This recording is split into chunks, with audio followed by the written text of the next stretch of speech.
وہ دو بھائی اور چار بہنوں کے بعد پیدا ہوا۔ بچپن سے ہی ایک ذہین بچہ تھا۔ کھلونوں سے کھیلنے کے دوران بھی وہ بڑوں کی باتوں پر دھیان دیتا اور اپنے مطابق ان کو سمجھنے کی کوشش کرتا۔ وہ اپنی عمر سے بڑی بڑی باتیں کرتا۔ اس کی سب سے بڑی وجہ تھی گھر کا ماحول۔ اس نے بچپن سے ہی ماں باپ کے درمیان جھگڑا دیکھا۔ اس کے والد سخت مزاج انسان تھے، بات بات پہ بیوی کو جھڑک دیتے تھے۔ والدین کی آپس میں ہم آہنگی نہ ہونے کی وجہ سے گھر کا ماحول بھی متاثر ہوتا تھا، کیونکہ وہ حساس اور ہر چیز کو دل پہ لینے والا بچہ تھا۔ باپ کے ہاتھوں ماں کی تذلیل دیکھ کر اس کو برا محسوس ہوتا، مگر وہ بے بس تھا۔ وہ ماں باپ کی شفقت چاہتا تھا، مگر گھر کے حالات اور اتنے سارے بہن بھائیوں کے بیچ اس کو زیادہ لاڈ پیار نہ مل سکا۔ وہ ہمیشہ سے توجہ چاہتا تھا کہ لوگ اس کی تعریف و ستائش کریں، اس کی بات سنی اور مانی جائے، وہ جس چیز کو چاہے اسے مل جائے۔ اور جب یہ تمام باتیں پوری نہ ہو سکیں تو اس کے اندر ضد، غصہ اور انتقام پیدا ہو گیا۔ اس کو سب سے زیادہ یہ بات کھلتی کہ مجھے کوئی پیار ہی نہیں کرتا، میری ماں میرے بجائے غیروں کے بچوں کو سینے سے لگاتی ہے۔ وہ اپنا مقابلہ دوسرے بچوں سے کرتا۔ ماں جب اپنی نواسی کو پیار کرتی تو وہ اپنی سگی بھانجی سے حسد کرنے لگا۔ وہ پوری طرح احساس کمتری میں مبتلا ہو گیا۔ بات بات پہ ناراض ہو جانا اب اس کا روز کا معمول بن گیا۔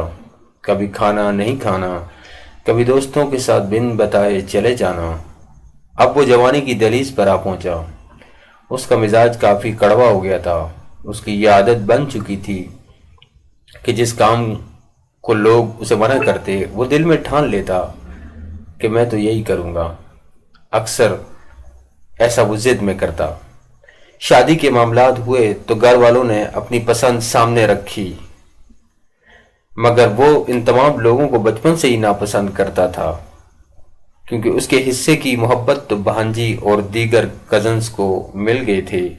اس نے اپنی پسند کی شادی کرنے کا اظہار کیا اور سب کی مخالفت کے بعد شادی کر لی۔ گھر والے اس عمل سے بہت ناراض ہوئے، مگر وہ نہ مانا۔ شادی کے بعد ایک نیا آغاز ہوا۔ جس لڑکی سے شادی کی اگلے دن اسی کی باتوں میں نقص نکالنا، اس کا مذاق اڑانا شروع کر دیا۔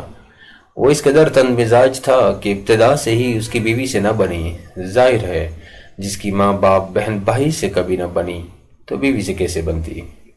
شوہر بننے کے بعد نادانستہ طور پر اس کا انداز اپنے باپ کے جیسا تھا۔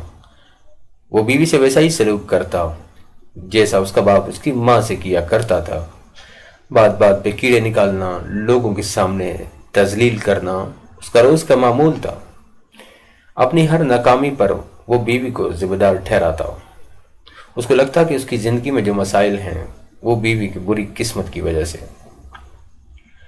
وہ حد درجہ خود پسند تھا، چونکہ اس کی یہ خواہش کبھی پوری نہ ہوئی تو وہ بیوی سے چاہتا تھا کہ وہ اس کی ہر بات پر سر تسلیم خم کرے۔ اب یہ ایک منفی سوچ کا مرد بن چکا تھا۔ ہر بات، ہر واقعے کو منفی انداز میں لیتا اور اس کے معنی منفی اخذ کرتا۔ اسی دوران اس کا ایک بیٹا ہوا اور وہ بھی پیدا ہوتے ہی اس ماحول سے متاثر ہونے لگا۔ اولاد کی ولادت سے قبل ہی اس نے یہ کہہ دیا تھا کہ وہ بچے کی وجہ سے بلیک میل ہوگا نہ تبدیل ہوگا۔ ویسے بھی یہ گاڑی چلنے والی نہیں ہے اور نہ یہ بچہ اس کی خواہش ہے۔ کبھی کہتا بچے کو ایدی سینٹر چھوڑ کے آ جاؤں گا۔ وہ مکمل نفسیاتی مریض بن چکا تھا۔ اس کے گھر والے جو اس کی شادی سے پہلے ہی ناخوش تھے اسے اس کی غلطی پر شرمندہ کرتے اور سمجھاتے کہ بیوی کو پاؤں کی جوتی سے زیادہ نہ سمجھنا۔ بہنیں کہتی ابھی طلاق دو اور قصہ ختم کر دو۔ اس نے بھی دوسری لڑکیوں کے ساتھ روابط بنا لیے اور اپنی کولیگز اور یونیورسٹی کی دوستوں سے دوبارہ تعلقات استوار کر لیے۔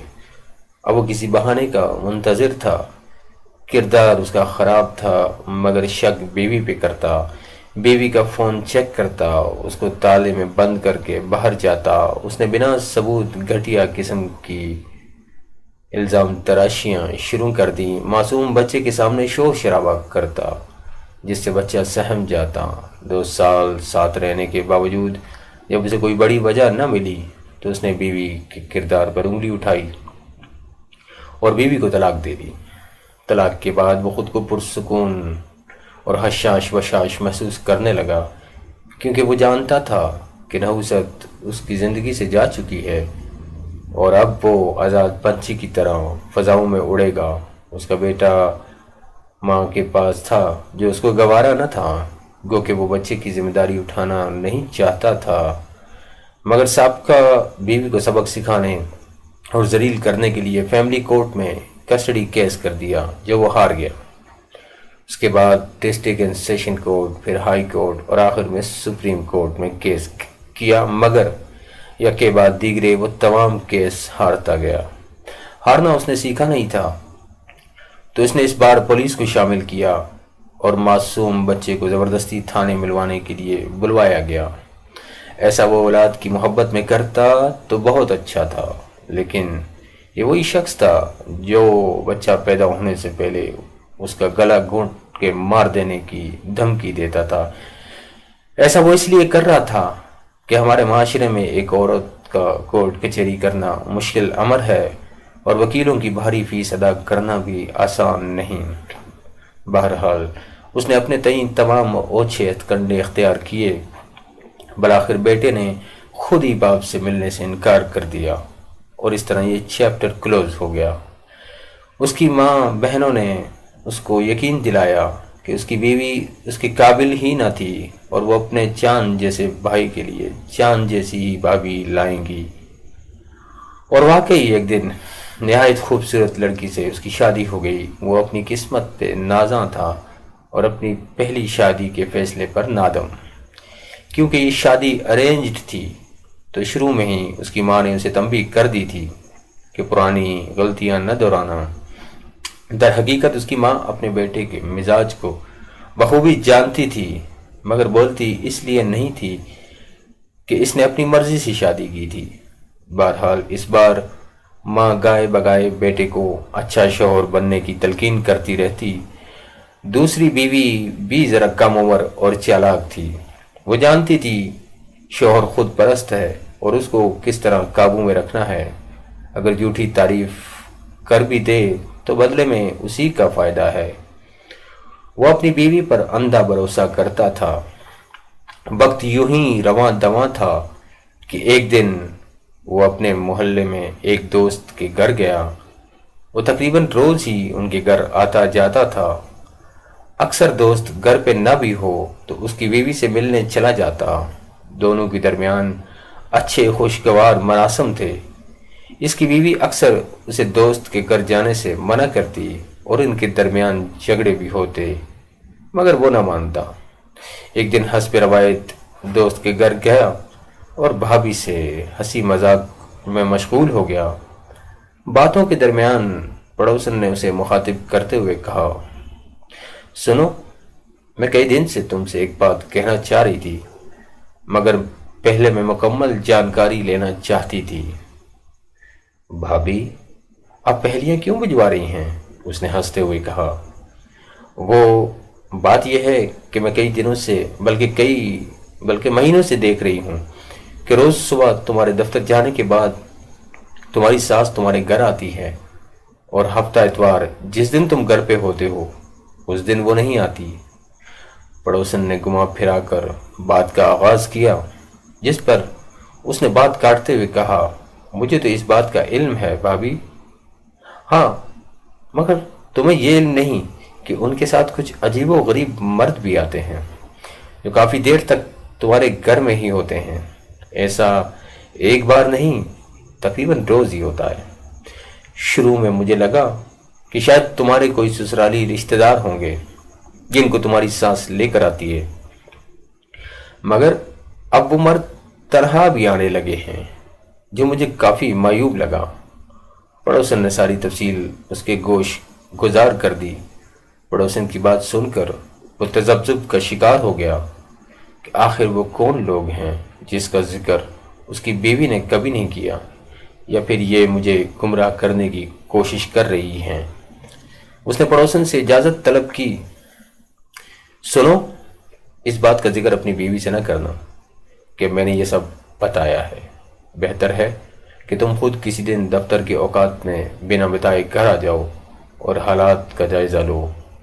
پڑوسن نے اسے رخصت کرتے ہوئے کہا۔ اب اس کا دماغ سن ہو گیا تھا، وہ تانے بانے بننا شروع ہو گیا، مگر اسے کچھ سمجھ نہ آیا۔ اگلے دن وہ صبح جلدی گھر سے نکل گیا۔ اسے سمجھ نہیں آ رہا تھا کہ وہ اپنی بیوی پہ شک کر رہا ہے، جو اس کا اتنا خیال رکھتی ہے، جو اس کی بیٹی کی ماں ہے۔ اس نے خود کو کوسا، مگر اس کو پڑوسن کی بات بھی ستا رہی تھی۔ دفتر میں بھی اس کا کام میں دل نہیں لگ رہا تھا۔ اسی کشمکش میں اس نے گھر کا رخ کر لیا۔ وہ غیر ارادی طور پر گھر کے راستے پہ تھا۔ چابی اس کے پاس ہوتی تھی، مگر آج وہ مقررہ وقت سے پہلے گھر آ گیا تھا۔ گھر میں داخل ہوتے ہی اس کی نظر ساس پہ پڑی، جو ڈرائنگ روم میں اس کی بیٹی کے ساتھ کھیل رہی تھی۔ لیکن کمرے میں داخل ہوتے ہی بیوی کو انجان آدمی کے ساتھ دیکھ کر وہ ششدر رہ گیا۔ وہ ابھی اسی گم اگم کی کیفیت میں تھا کہ اس آدمی نے اس کو خوب مارا اور گھر سے فرار ہو گیا۔ ساس نے فوراً بیٹے کو فون کر کے بلایا اور سالے نے بھی اس کی خوب دھلائی کی، جس سے اس کا سر پھٹ گیا۔ محلے کے لوگ اسے ہسپتال لے گئے۔ زخم گہرے تھے، مگر دل اور روح پہ لگے زخم سے کم ہی تھے۔ بعد ازاں بیوی کے بارے میں اس کے پرانے محلے سے پتہ چلا کہ وہ اور اس کی دیگر 6 بہنیں اپنی ماں کے ساتھ مل کر برسوں سے اس غلیظ پیشے سے وابستہ ہیں، اور محلے کا بچہ بچہ ان کی حقیقت جانتا تھا۔ یہ سب اس کے لیے باعث خفت تھا کہ ایک دم اس کے ذہن میں بہن کی صدا آئی، چاند جیسی بھابھی بھی لاؤں گی گڈو، جو تیرے قابل ہوگی۔ بے شک اللہ کی لاٹھی بے آواز ہوتی ہے۔ خود کو برتر اور دوسروں کو کمتر سمجھنے کا انجام دنیا میں ہی مل جاتا ہے، اور جو دوسروں کو تکلیف پہنچاتا ہے اللہ اس کو تکلیف پہنچاتا ہے، اور اللہ کی ضرب بندے کے وار سے بہت بھاری پڑتی ہے۔ ہمیں تو زمین پر اکڑ کے چلنے کا حکم نہیں، بلا شبہ زمین پر خدا بننے والوں کا اور ان کی آل کا انجام ذلت و رسوائی ہے۔